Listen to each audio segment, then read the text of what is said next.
Hi dears, ഞാനിന്ന് വന്നിട്ടുള്ളത് ജാമ്പയ്ക്ക ജാമിൻ്റെ ഒരു റെസിപ്പി ആയിട്ടാണ്. അപ്പോൾ അതിനായിട്ട് ഞാൻ കുറച്ച് ജാമ്പയ്ക്ക കഴുകി വൃത്തിയാക്കി എടുത്തിട്ടുണ്ട്. കുരുവൊക്കെ കളഞ്ഞിട്ട് നമ്മൾ മിക്സിയുടെ ജാറിലോട്ട് ഇട്ട് കൊടുത്തു. കുറച്ച് വെള്ളം ഒഴിച്ചൊന്ന് അടിച്ചെടുത്തിട്ടുണ്ട്. അപ്പോൾ അത് നമ്മൾ ജാം ഉണ്ടാക്കുന്ന പാനിലോട്ട് തന്നെ ഒഴിച്ച് വയ്ക്കുന്നുണ്ട്. അപ്പോൾ അടുത്തൊരു സെക്ഷൻ കൂടെ ഉണ്ടായിരുന്നു. അപ്പോൾ അതിൽ ഞാൻ 2 പീസ് ബീട്രൂട്ടിൻ്റെ പീസ് കൂടെ ഇട്ട് കൊടുത്ത് ഒന്ന് അടിച്ചെടുക്കുന്നുണ്ട്. ചെറിയൊരു കളറിന് വേണ്ടിയിട്ടാണ്. അത് ഓപ്ഷണലാണ്, വേണമെങ്കിൽ മാത്രം ചെയ്താൽ മതി. അപ്പോൾ അതുകൂടെ ഞാൻ അതിലടിച്ച് ചേർത്തിട്ടുണ്ട്. എന്നിട്ട് അതൊന്ന് മിക്സ് ചെയ്ത് കൊടുത്ത് നമ്മൾ പഞ്ചസാര കൂടെ ഇനി ആഡ് ചെയ്യണം. പഞ്ചസാര ഇടുന്നത് 1.5 കപ്പ് പഞ്ചസാര ഞാനിപ്പോൾ ഇതിൽ ചേർത്തിട്ടുണ്ട്. മധുരം നിങ്ങൾ നോക്കിയാൽ മതി.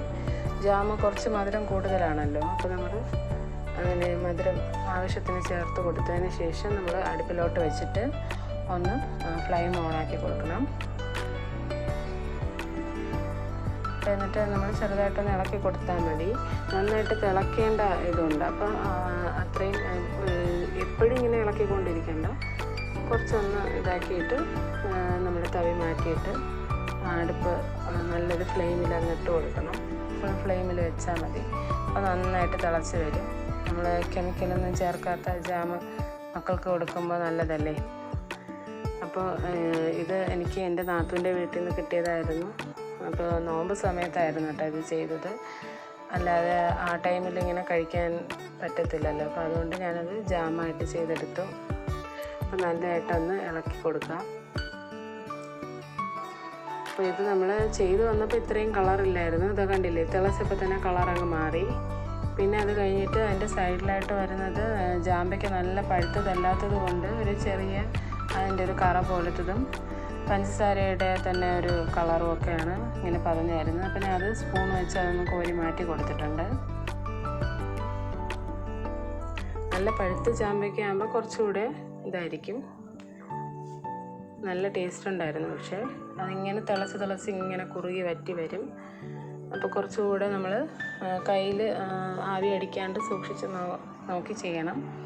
കയ്യിൽ തെറിക്കാത്ത രീതിക്ക് തന്നെ നമ്മൾ ഫ്ലെയിം കുറച്ചും കൂട്ടി വെച്ച് കൊടുത്താൽ മതി. ഇപ്പോൾ ഏകദേശം ഇതായി.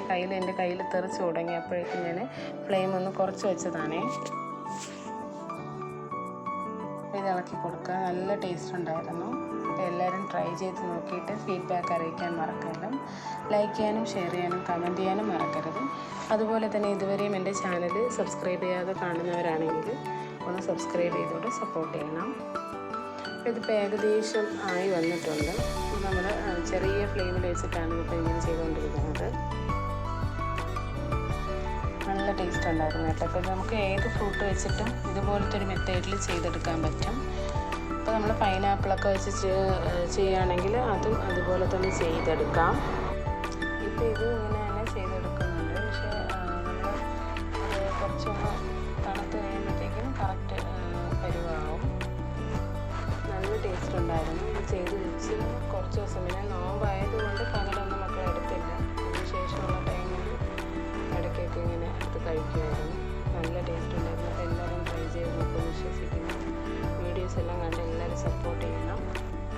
അപ്പോൾ ഇത് നമ്മൾ ചെയ്ത് ഇങ്ങനെ ഒരു ബൗളിലാക്കി ഞാൻ വെച്ചിട്ടുണ്ടായിരുന്നു. ഇതിപ്പോൾ ഒരു ബൗൾ നിറച്ചുണ്ടായിരുന്നു കേട്ടോ. അപ്പോൾ ഇതാണ് നമ്മുടെ ജാമ്. നല്ല ടേസ്റ്റ് ഉണ്ടായിരുന്നു. മക്കൾ അവരുടെ അടുത്ത് ഞാൻ പിന്നീടാണ് പറഞ്ഞത് ജാമ്പയ്ക്ക വെച്ചിട്ടാണ് ചെയ്തതെന്ന്. പക്ഷേ അത് അവർ വിശ്വസിച്ചില്ലായിരുന്നു.